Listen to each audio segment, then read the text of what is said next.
right, Brian, what's up, dude? Welcome to the Unicorn Perspective. Really excited to chat with you today, mainly because usually when I sit down with people, it's people that I have like a long relationship with. I've known for a really long time, and I've kind of got to know the ins and outs of them, and so the conversation can be somewhat predictable in the sense that I'm kind of comfortable, right? Because I jam with them so much. But I really enjoy getting to talk to super smart people, super successful people who I haven't had that opportunity with because it's new for me. It's like a new experience getting to chat with somebody that I don't really know their perspective on a lot of stuff. And so I'm excited to sit down with you and have a conversation and see where it goes. Yeah, great to be here. Thanks for having me. Love your background. Big Marvel fan myself. So just comic books in general. I'm excited for the Snyder Cut to come out. So Oh my god, dude! We could spend an hour today just talking about, and I don't care if people can tune out right now. I can spend an hour just talking about the latest trailer for that. Have it, how they yeah, decided to not include Jared Leto and the Joker. There's so much stuff. Like I don't know, and this actually could be an interesting conversation because I feel like we could tie it into business if we want. Like, let's go there. Like, it fascinates me this constant battle between like creatives, like people that are the brilliant creative people who are kind of put in charge because of their creativity and because of their brilliance on the artistic side, right? For a film, or it could be for anything, right?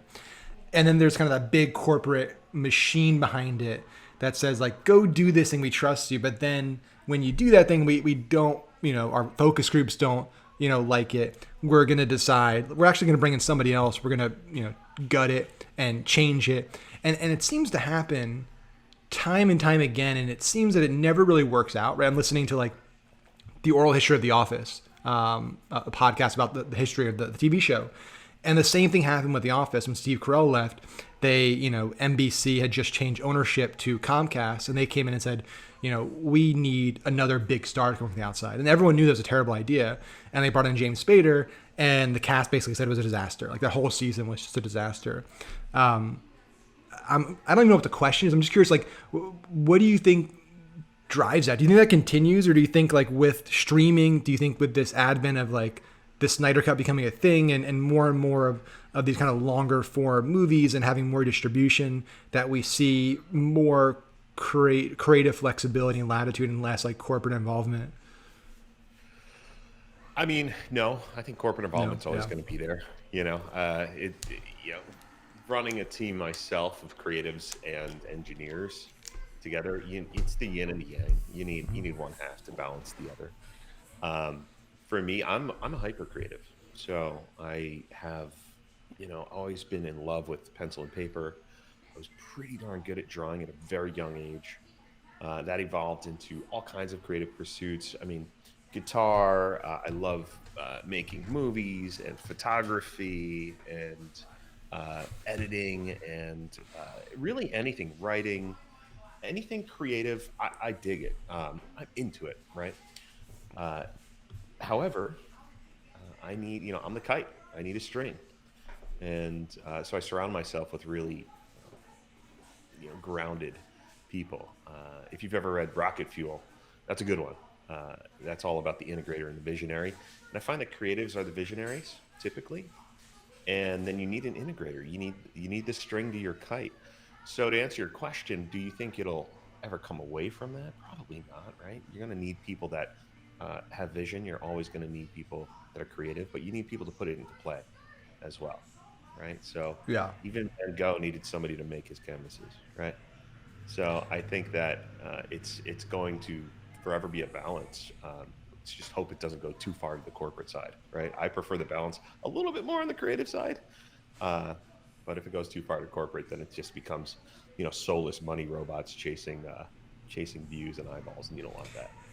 Yeah, I think the only thing that probably has the opportunity to change that to a degree and continue to weight it more in the favor of creatives is that there's just so many distribution channels now, right? So there's a thirst and a need for more content than ever before, right? Because it used to have a few channels on TV, and then even when there was a lot of cable, it's still like not like maybe 100, 200 channels. Now we have probably 100 different streaming platforms if you add them all up, all the small ones and the big ones. I remember with cable, I was paying like $200 a month at one point with all my subscriptions. Oh yeah. I look back at what I'm paying now, I'm close to that. I've got Hulu Yep. and Disney Plus, and we've got HBO Max, and all of the streaming systems combined are roughly about where I was with Prime Video and you name it. And yeah, it's just wild how far we've come, and it is choose your own adventure, kind of. I spend more time browsing Netflix than I did when it was traditional cable, just flipping through the channels. It's weird, dude. My wife Larissa and I, we joke about this all the time. Like, especially having, you have a 6 month old, we have a 5 month old. Yeah. We're just the TV's kind of always, it's just like running in the background, right? It's like we're home and we're flipping through for different kid shows and stuff, and it seems impossible that with basically every TV show and movie in the history ever created, we have access to through all, because we're the same way. We have everything, right? That it seems like impossible that you can get to a point where you can't find something to watch. Yet I feel like we're at that point where it's like I feel like we've watched everything good, and I don't know what to watch. And sometimes you spend so much time just flipping through. Let's look at Disney Plus, look at Netflix and Hulu, and nothing looks good. We'll play The Office again for the 25th time, right? Like it's Right. you just go back to something you've seen 30 times. It's crazy. Yeah, yeah. I mean, it is true. It is true, but they're doing a damn good job, right? So I'd be really interested to see the data behind that. How much time was spent in front of a TV pre kind of Netflix era and then post Netflix era? That would be interesting. I don't have that data, but I'm sure Nielsen or somebody does. It would be fascinating because it's like it's sitting in front of the TV, but it's like a multiplier effect because they're watching at the TV on, but you also have your computer open, your iPhone, your iPad. You have probably 4 screens in the living room at a minimum, and all 4 are hitting somebody with something.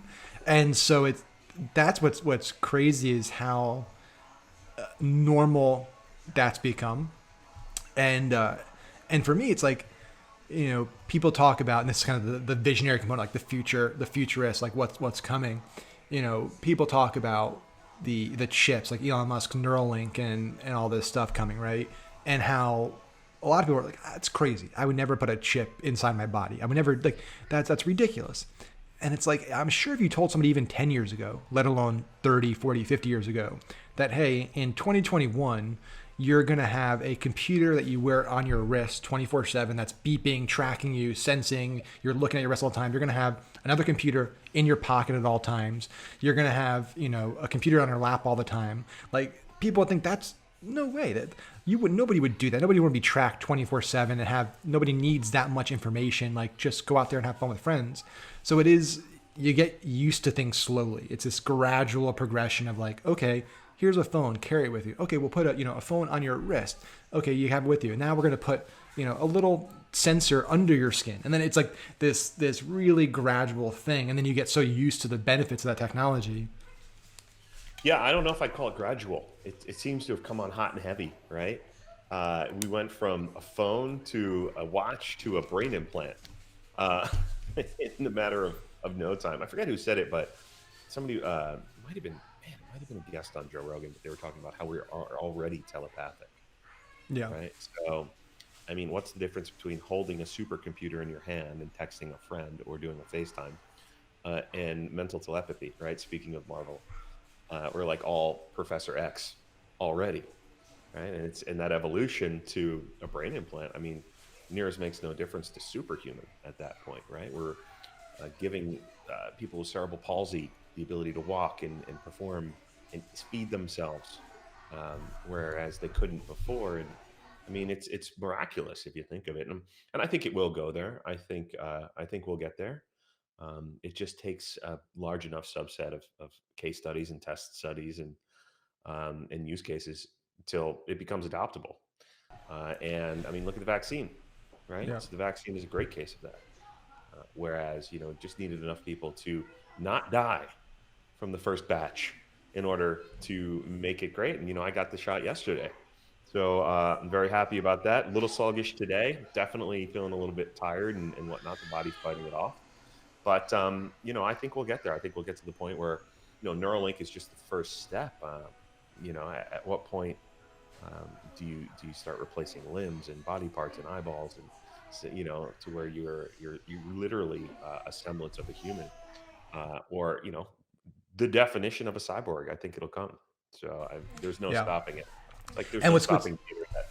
yeah, and what's interesting is there's I think it was a Nat Geo or a History. One of the networks did a special a few years ago called Year Million, and it was about like what the world will look like a million years from now. And I think a lot of this stuff's probably much closer than a million years from now. But one of the interesting kind of storylines through it was this guy who kind of refused to adopt, like refused to do all these things because they had the telepathy, right? They had the implant, and so and there's all these crazy benefits that came from it, and he just didn't want to do it.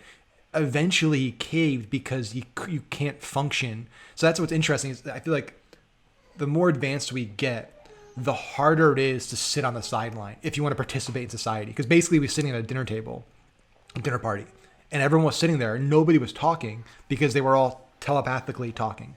So he's just sitting there in silence, and they're all having this great dinner party, and it's just like him by himself basically. And eventually, he just went over to the wall and like pressed his button, and the implant went into his head, and he was part of the conversation. He just couldn't take it anymore.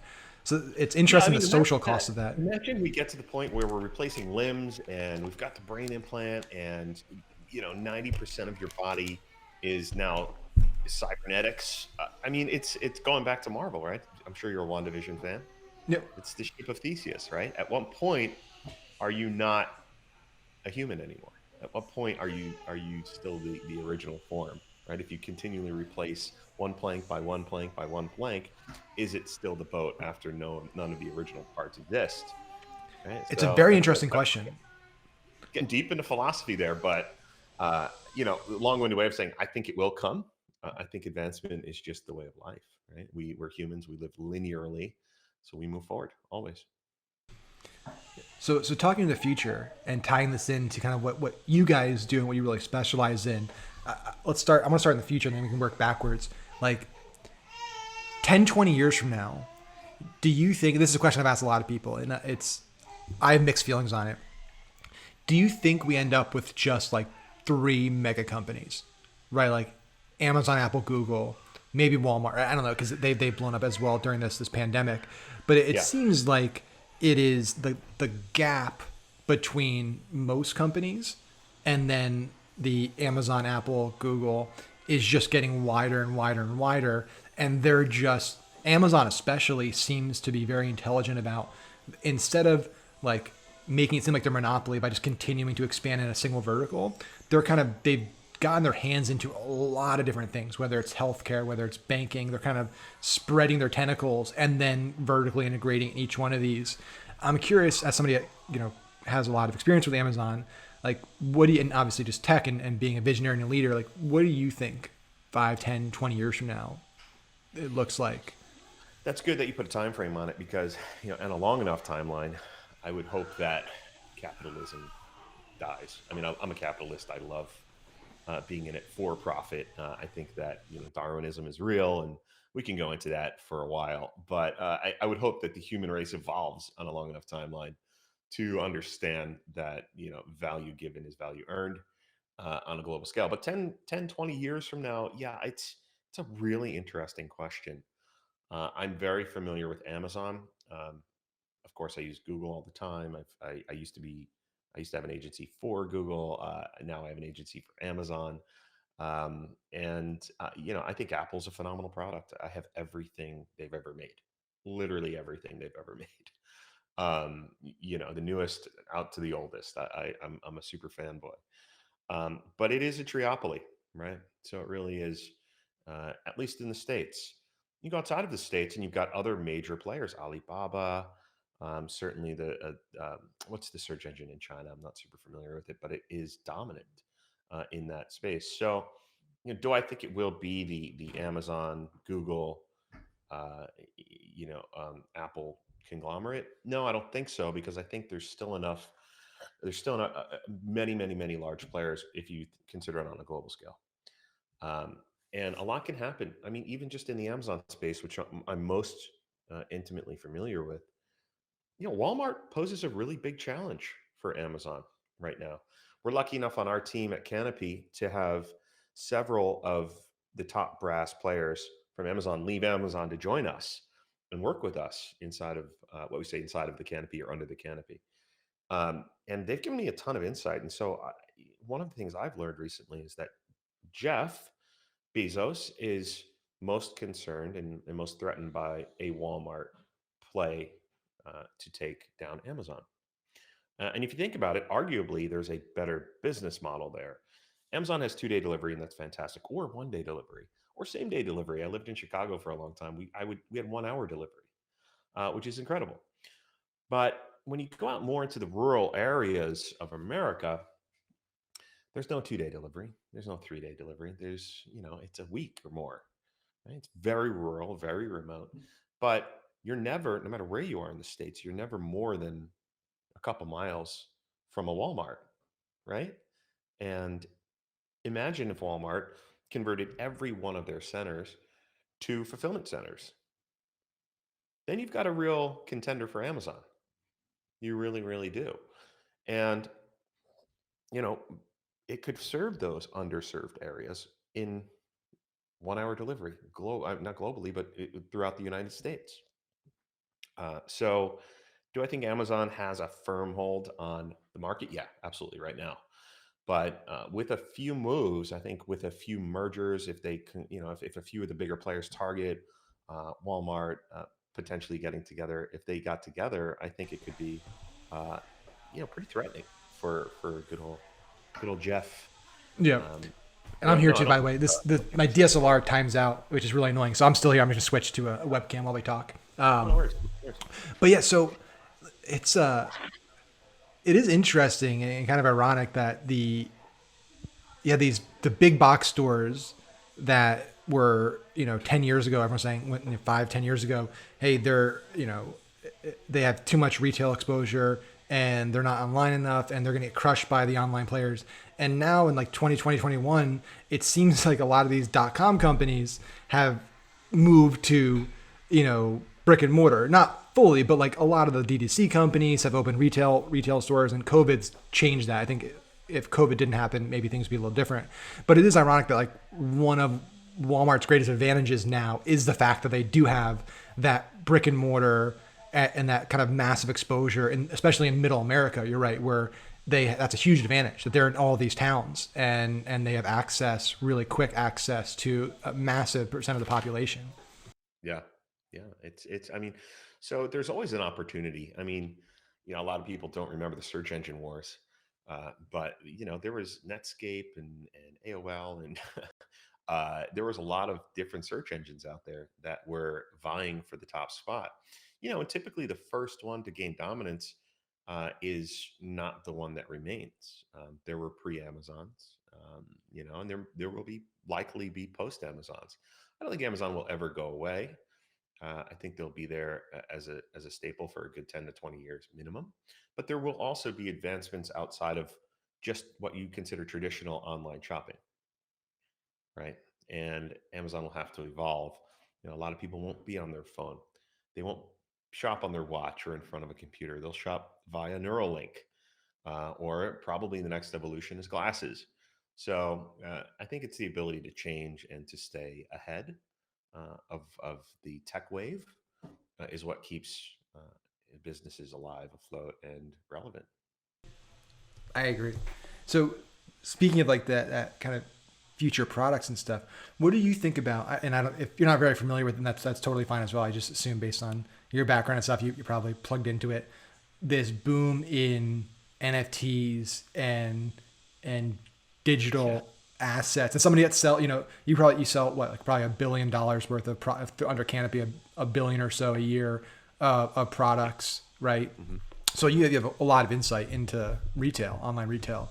I'm curious if do you think this is I guess three things, like one, just a fad, two, the real deal, or three, kind of like Bitcoin, where it was like initially it was kind of a fad and you had just people pumping it up in 2017. It kind of came back down to earth, and now it's more institutionals, more people are taking it seriously as a real either currency asset, whatever people want to call it. Which of those three do you think it's, at least in your opinion, and it's still early Yeah, days, but do you think about that's it? such a great question. So these non-fungible tokens, right? These NFTs came out of nowhere. I mean, they Yeah. came out of nowhere, and then as of this morning, Sotheby's just set a record. Beeple sold one of his pieces for $65 million, and we're talking about a piece of art, digital art. If you don't know what an NFT is, look it up. It's interesting, but it is a piece of art created digitally, and Beeple's kind of the leader. He's the biggest artist, right? He's the Van Gogh of NFTs right now, and it's just so interesting to see a piece of digital art go for $65 million. The first tweet is listed right now for 2.5 million. I think it's really interesting. I think it's a massive bubble, right? If you look at a lot of like emergent markets, that are popular, they spike out of nowhere, and then typically are just decimated directly after that. And then they tend to ramp up again. I mean, Bitcoin's a perfect example. If you go and look at the history of Bitcoin, it has that very real emergent market line graph. So, yeah, I think it's super interesting. I think anything that is rare has value. And what has happened with NFTs is you've been able to add rarity to digital, I want to call them items, right? Because they're encrypted. There's no way to hack those. It's backed by Ethereum, which is a really interesting blockchain, and it's one of these spaces that I'm really interested in. I love art anyway, so it just really applies to me as a hyper creative, uh, or appeals, I should say. But I wouldn't be doing anyone any service if I said I know a lot about it, right? I have a lot of Bitcoin. I don't know much about it. In 2014, I bought a solid chunk, and for a long time, that was worth nothing. And then it was worth something, and then it was worth nothing again, and now it's worth a lot of somethings. So I don't think anyone really knows enough about NFT or what's coming, but I think it's a place to keep your eyeballs on for sure. And first movers advantage. I think we're still in that first movers phase, where if you do become a little bit more knowledgeable about the space, you can hopefully have a little vision, see a little bit of blue ocean there, and understand it and see what's coming. It's funny you mentioned that because this morning I literally was thinking, wow, this is a space that I could really see myself uh, having a lot of fun in. And Yeah, that's typically what I do. I look for spaces that look fun. I agree. I think it's fascinating because one of our biggest e-commerce brands sells collectibles, physical collectibles, and so it's Oh, really cool. interesting seeing what's happening. And initially, when I first heard about it, I remember having the reaction I think a lot of people have when they first hear about it, and kind of the masses that don't understand it. It's like, I don't get it. You don't actually own the thing, right? It's like if you buy a top shot of LeBron James dunk, like you don't own the rights to that. You don't own, like there's nothing. At least for some of the, I know some people are structuring a little differently, but for like NBA top shots. But at the same time, it's like it has value because it has value because people say it has value, right? And it's no different than saying, I can go to the Louvre and take a picture of the Mona Lisa and make it really nice and frame it and put it in a really beautiful frame. It's not going to be worth the Mona. It's not the Mona Lisa, right? It's a really good picture of it, and people say the Mona Lisa is the Mona Lisa because it's the Mona Lisa, right? I don't, I've seen it in person. I don't think it's that impressive. It's beautiful. It's because it's historical and it means something, but it's like, I don't know if you've seen it in person, but it's in its own room in the Louvre, and it's this massive room, and all it is, it's on the one wall. At least this is 8 years ago when I saw it, and it's kind of underwhelming because it's not really that big, and it's all this wall, and everyone's like hovered around it, but it's the most famous, and not one of the most famous pieces of art in history, right? And so it's going to be the most valuable piece of art, and this NFT thing, it seems similar. It's like people are going to say that, hey, Jack Dorsey's first tweet is historic, right? And it's rare, and there's only one of them, and I can own it, and I can say I own Jack Dorsey's first tweet. So it just it bends your comprehension of what's normal because we're not used to this whole digital world. Even people that are kind of native to it, it's still so new. Everything's happening so fast, And, I think a lot of people feel more comfortable saying, like, this cup is real, it's physical. I can hold it, I can put it somewhere, I can put it in a safe. And if I want to sell it, I can bring it to you and you can take it. It's this, I own this Top Shot and it just exists in the ether. It's just ones and zeros out there. It's fascinating. It really is. I'm an art. I love art. I mentioned that, and I'm a collector as well. I've got rare pieces. I've got pieces that you from people you've never heard of. Look up the Yakuza Hulk sometime. It's really neat. I'm gonna look that And up I right now. Yakuza Hulk. That sounds awesome. yeah So I don't forget it. yeah. I got one of the only pieces of that. In fact, here you go. Here's one. I'll give you one. I'll give you a few guesses. What's this? Let me pull up the bigger screen.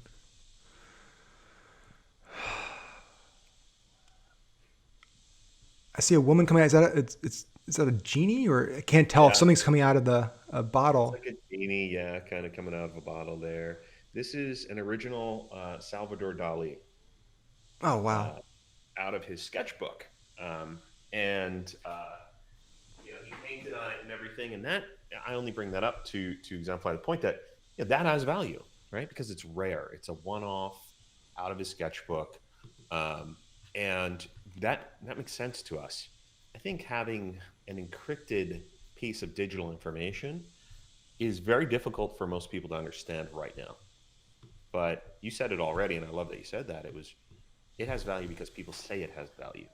How is that any different than that Salvador Dali? There's no difference. It's still based on the foundation that other people give it value. I mean, there are hundreds, there have been millions of talented artists in the past 100 years, probably more talented than Salvador Dali, right? Yet that's valuable because we, as a culture, we say it's valuable. So I don't think it's a huge jump. I don't think it's a huge gap to believe that these NFTs can hold real value. I think it's just about kind of going back to that vaccine metaphor. It's kind of just about the initial batch to come out and to watch what happens. That's why typically these emergent markets have that huge spike and crash because it's the guinea pig, it's the test case, it's the use case. And as soon as you get past that and it starts to rebuild itself as a platform, then it becomes accepted and people go, cool, I like NFTs, I believe in NFTs. But those of us that got in, you know pre early, they pre first spike, the first movers always succeed the most. Yeah, it is interesting. Even just money, right? It's like people really struggle with that concept of I think people know it, but they don't want to actually think about it. The fact that like dollars don't have there's nothing back. We've built this entire world for the last 100 years or so on the back of a global currency that really is just I think a pyramid scheme or Ponzi scheme makes it sound too negative. But if you zoom out and you kind of look at how it works, right? We sell that to China, how the whole thing works. It is a house of cards, and nobody wants to say it doesn't have value because then everyone loses, right? It's like everyone is holding on to each other, and nobody wants to be the person that says I don't think this has value because the whole house of cards falls. And Yeah, it's interesting how big that can get. Like if right. our entire monetary system can be based on faith and universal belief that something's worth something, then it's not a stretch to say that art or anything else can be. Like everything else is smaller than that in the grand scheme of things. Agreed. And again, it's just we all kind of have an agreement, a handshake that says this piece of paper is worth $1, right? That's the way society works now. It's the way society's worked since the beginning. I mean, whether you're trading goats or wheat or daughters, it's been the same thing since the beginning. We all agree that has value in whatever shape or form, and I think we're just becoming so digitalized now that it is transforming. Right, we're Yeah. applying value to things based on zeros and ones, which has been happening for a long time. If you think about what money really is, and why can't that be art? Why can't it be? I mean, it doesn't stop at art. It could be, as you said, a small video clip of LeBron dunking, or what have you. So, Yeah, I think it's a brave new world with this NFT stuff, man. I'm super interested. I'm pumped about it. Actually, I think it'll be fun to watch and get involved. Do you think Amazon, obviously not now, but do you think they in the next, let's keep it the time frame, 5 years, gets involved in either kind of these digital goods or cryptocurrency as a, they might actually, I don't know if Well, they you accept mentioned payment. that, man, because Amazon actually is rumored to be launching their own crypto. Really?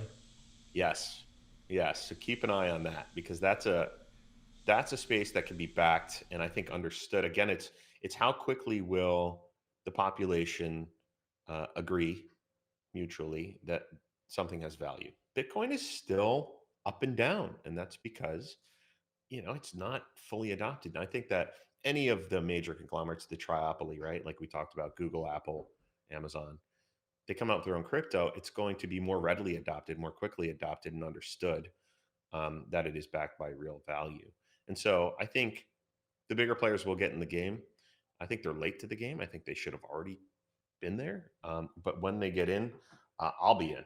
So yeah, for Yeah. sure. I'm excited. And I think they're going to. It makes sense, right? It's if whether you're Amazon or Apple and you already have, credit cards on file, you already have payment infrastructure in place, phone to phone, like it's not that different. At the end of the day, it's, you're on a different platform essentially, it's a different ecosystem. But if you're a US citizen, right? Who do you kind of trust more? Do you trust Apple or do you trust the US government? Like I don't know. It's like Apple has, how many $100 billion, 150, 200, I don't know what the number is now in just cash. Our government has, I don't know what the latest, deficit is. Like it's, you start to look at it, it's like, this is a company, a business that's growing and making money. The government over here is just losing money every year. It's, which one do we have more faith in the long run? Yeah, it's a bit of like the Fermi paradox, right? Like absolute power corrupts, absolute power corrupts absolutely. I think there needs to be an even spread of wealth, at least at the top, in order to protect the bottom. Not to say that the pursuit of all things money and success is wrong. I think it's a great game. I think it's the only game, right? And I love it. But at a certain point, you've got to start looking at the implications of just mega wealth and mega power and what you're doing with that and how distribution could be hugely advantageous to everybody, including the corporations that are distributing. So And it's how a do good you, Apple does a lot yeah, of good things. They do a ton of yeah. so does Amazon, so does Google. I mean, they're bigger philanthropists than the world has ever known. So I see both sides of that coin. So how do they, that's an interesting thought. In practicality, and obviously this is asking for a mega solution that's hyper complex and would take, I'm sure take teams of people and think tanks to come up with it, but just high level, like the challenge I feel like with the uber wealthy and trying to figure it out is that once you have a certain amount of wealth, it attracts more, it becomes so much easier to make money because you're just the starting point you're at is so large that even a modest 3% return when you're talking about billions of dollars is massive amount. It's more money than most people ever see in their lifetime, right?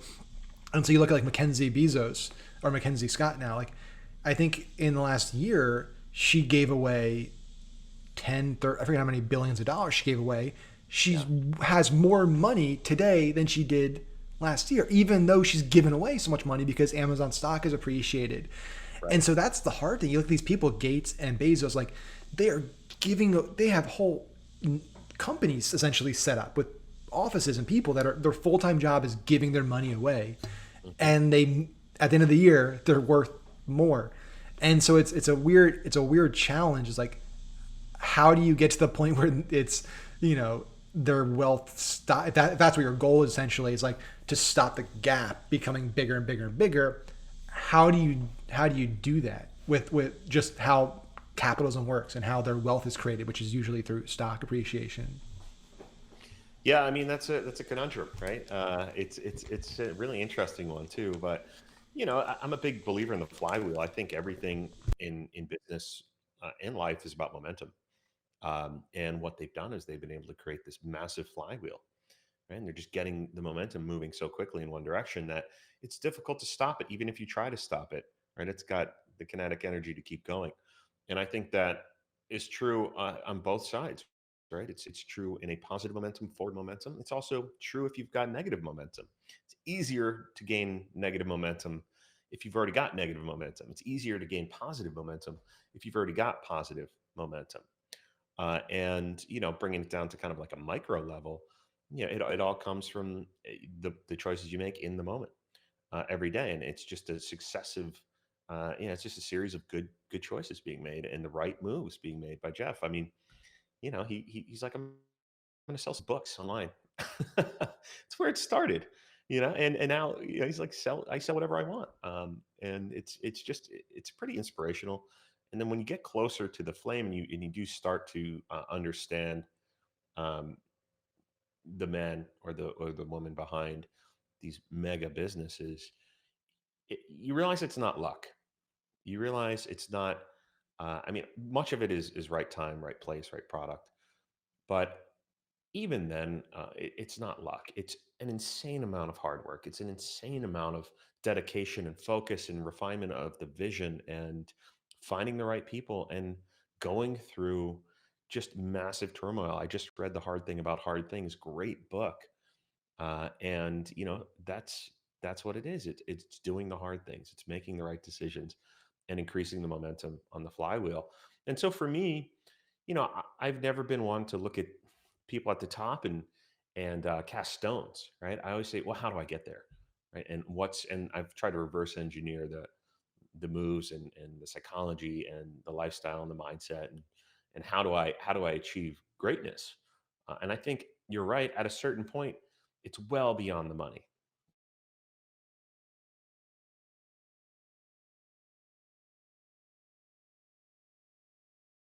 16, and he was in his 20s, and he was already a millionaire.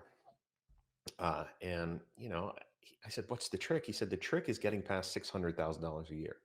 I said, "What do you mean?" He said, "Well, at $600,000 a year is where I lost all motivation. I've got more money than I know what to do with." And I had to go back and kind of relearn my motivations and find a motivation that'll last me forever. Flash forward to today, and he's running well into the nine-figure business. We're still friends, and he's a bit of a mentor to me, kind of like an older brother.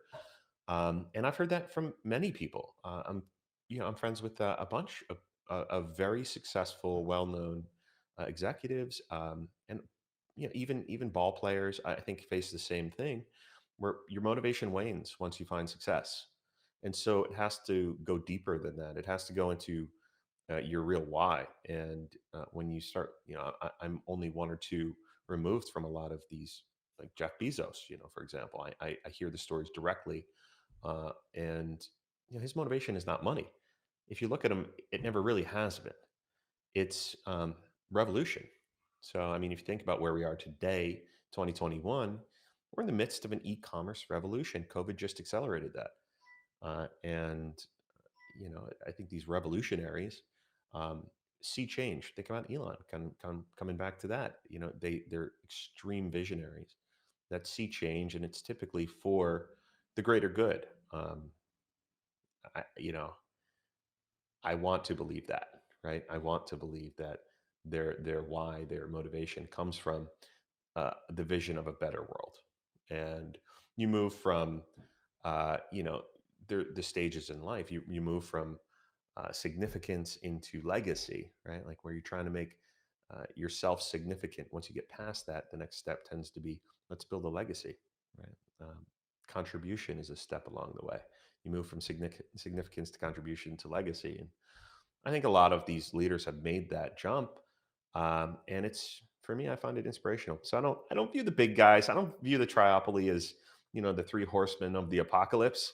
I think it's great what they've done, and I think it's great the way that they've changed society and continue to do so. I think it's just really cool to watch and be a part of. I agree 100%. There's so much great stuff that you just said there that I agree with. I think The income one's a big one. I think it's a lot of people, most people fight their, entire lives and dream their entire lives to be able to make, $100,000 a year. And then it's, half a million a year. And there's a certain point, like I think the number you threw out there is accurate, whether it's, half a million, $600,000 a year, when you're making, $40,000 to $60,000 a month personal income, it becomes very, very easy to quickly lose motivation, especially if that's your, a lot of people don't start, out of the gate with these revolutionary ideas. I think, especially in our industry, the internet market, like a lot of people start as like, I just don't want to work a 9-to-5 job. I want freedom, right? That's usually the kind of guiding principle out of the gate.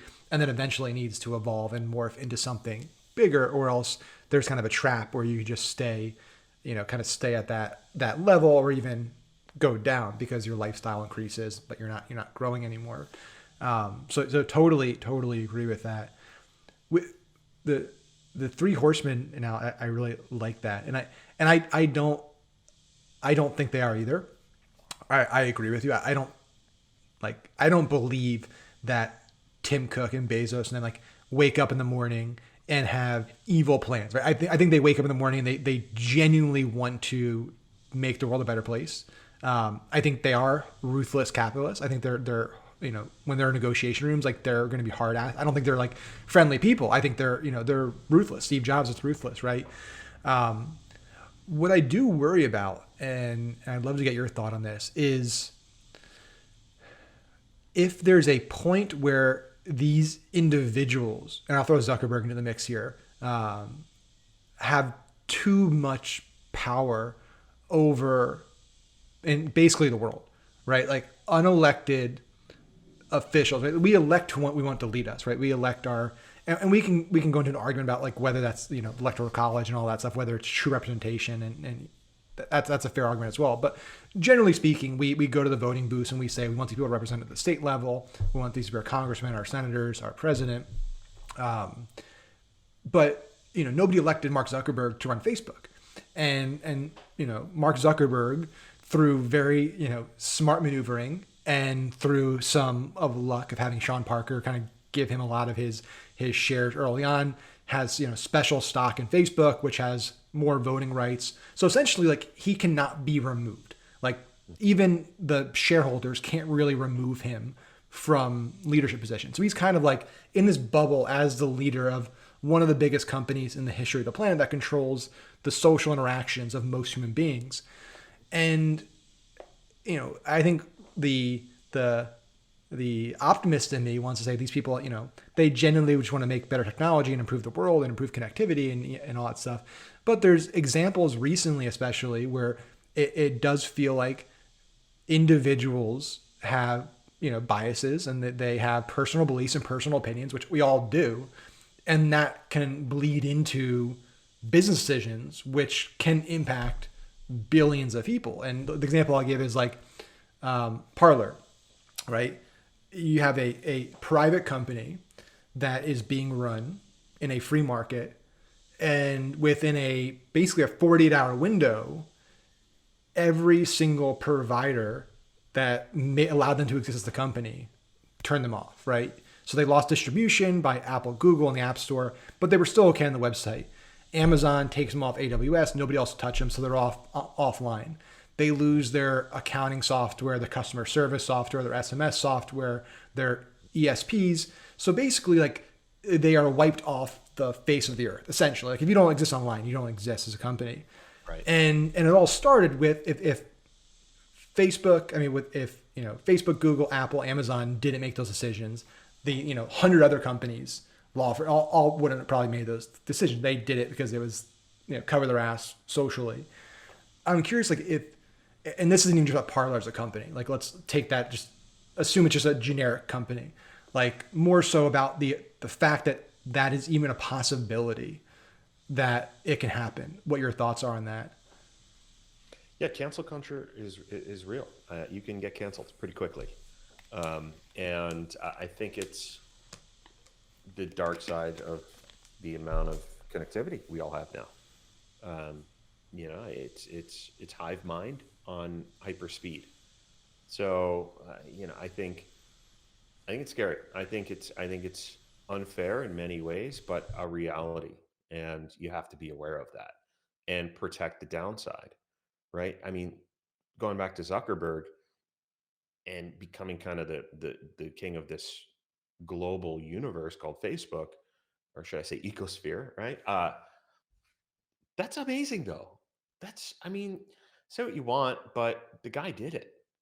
Yep. Did it out of a dorm room, and isn't that the American dream? Isn't that the quintessential American dream? Yep. I mean, the fact that you can do that is enough. The fact that you can get up and have the next multi-billion-dollar idea and then pursue it relentlessly. I mean, think about the battles that Mark has gone through. Think about the amount of fortitude and just iron that must be in this guy's blood. I mean, provided he is human. Then, I mean, just think about it. It's none of us have gone through battles like this guy's gone through, right? You can't take it away from him. Not only has he gone through these battles, I mean, literally sitting, in front of the U.S. government, berating him for hours and hours and hours. You know, most of us, most mortals would crack under that pressure. We would never pursue it. We say, you know what, that's it. I'm selling. I'm out. I'm not touching Facebook again. I never want to hear the word. I'm going to go retire on an idyllic island with my wife and kids. Um, so it takes a very special sort of person to do this and to want to do this. And I think that's the dream. I think that knowing that you can take it as far as you want in America, it is what makes it great. So, I don't look at it like the apocalypse, right? I mean, maybe you could count Elon in there and call it the fourth, but you know, it's one of these things where for me, uh, I don't. It does get scary once you get to that level of power, and yes, I do think there need to be checks and balances, and I think that the government is doing a decent enough job, but asking the government to come in and regulate something that Terrible by idea. its nature is meant to be unregulated is very scary. And honestly, I don't think Mark should be censoring either. Yeah. Uh, say what you want about Trump. I'm not going to share my opinion there, but getting kicked off Twitter was, I thought, the wrong move. Um, the precedent should not be set. It should be free market. It should be free speech. I mean, the Constitution is written around that. So yeah, it's an interesting time. I think we're just going through a lot of changes. The I think globally we're at a tipping point, and I don't say that in a negative sense of the term. I say that in a great sense of the term. In business, the tipping point is typically a very um, volatile time that leads to a much greater growth period where things become easier.